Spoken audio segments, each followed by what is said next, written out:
আলহামদুলিল্লাহ ওয়াসসালাতু ওয়াসসালামু আলা রাসূলিল্লাহ। আজ আলোচনা করব প্রিয় নবী সাল্লাল্লাহু আলাইহি ওয়াসাল্লামের জীবন আদর্শের 10ম পর্ব। আর তা হলো শিয়াবে আবু তালিবে অবরোধ, 3 বছরের কঠিন পরীক্ষা ও ঈমানের উপর অবিচলের ইতিহাস। ইসলাম প্রসার দিন দিন বাড়তে থাকায় কুরাইশ নেতারা নতুন ষড়যন্ত্র করে তারা সিদ্ধান্ত নেয় বনু হাশিম ও বনু মুত্তালিব গোত্রকে সম্পূর্ণ সামাজিক ও অর্থনৈতিকভাবে বয়কট করা হবে, যাতে তারা প্রিয় নবী সাল্লাল্লাহু আলাইহি ওয়াসাল্লামকে সমর্থন করা বন্ধ করে দেয়। আর এই লক্ষ্যে তারা একটি লিখিত চুক্তি করে এবং সেটি কাবা শরীফের ভেতরে ঝুলিয়ে রাখে। উক্ত চুক্তিতে উল্লেখ ছিল তাদের সঙ্গে কোনো কেনাবেচা করা যাবে না, কোনো বিবাহ সম্পর্ক করা যাবে না, কোনো সামাজিক সম্পর্ক রাখা যাবে না, তাদের কাছে খাদ্য বা প্রয়োজনীয় জিনিস বিক্রি করা যাবে না। কিয়াবে আবি তালিবের অবস্থান। এরপর প্রিয় নবী সাল্লাল্লাহু আলাইহি সাল্লাম, তার পরিবার এবং বনু হাশিমের লোকেরা কিয়াবে আবি তালিব নামক উপত্যকায় আশ্রয় নিতে বাধ্য হন। এই অবরোধ প্রায় 3 বছর স্থায়ী ছিল। খাদ্যের এত অভাব ছিল যে অনেক সময় গাছের পাতা খেয়ে দিন কাটাতে হতো। শিশুদের কান্নার শব্দ দূর থেকে শোনা যেত। তবুও প্রিয় নবী সাল্লাল্লাহু আলাইহি সাল্লাম এবং তার সাহাবীগণ ঈমানের উপরে অটল ছিলেন, অবিচল ছিলেন।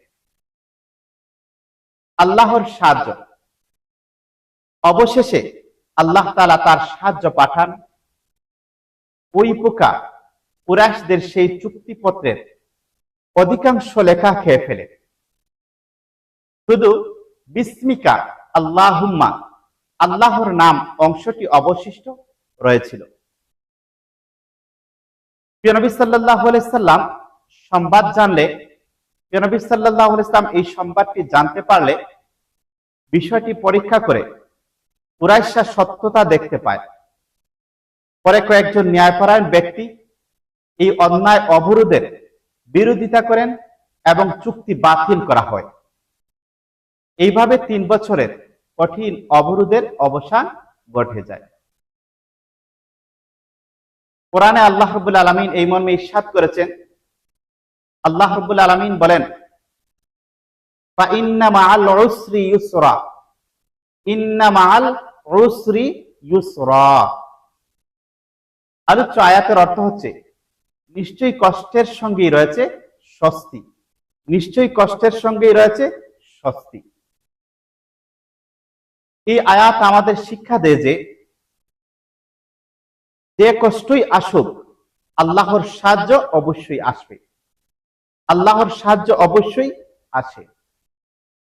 নবী সাল্লাল্লাহু আলাইহি সাল্লামের জীবন আদর্শের 10ম পর্বের আমাদের জন্য অনেকগুলি শিক্ষা এবং করণীয় রয়েছে।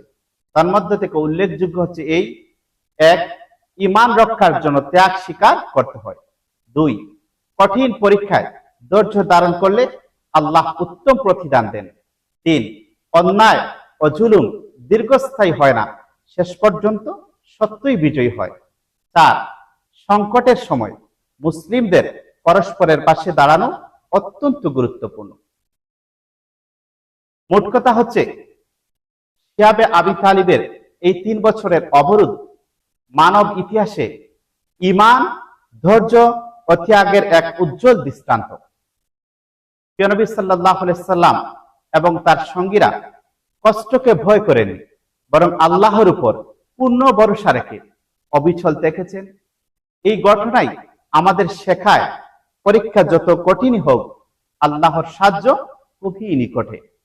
আল্লাহ রাব্বুল আলামিন যেন আমাদেরকে প্রিয় নবী সাল্লাল্লাহু আলাইহি সাল্লামের জীবন আদর্শের এই 10ম পর্বের বিষয়গুলো আমল করার, জীবনে গঠনের তৌফিক দান করেন।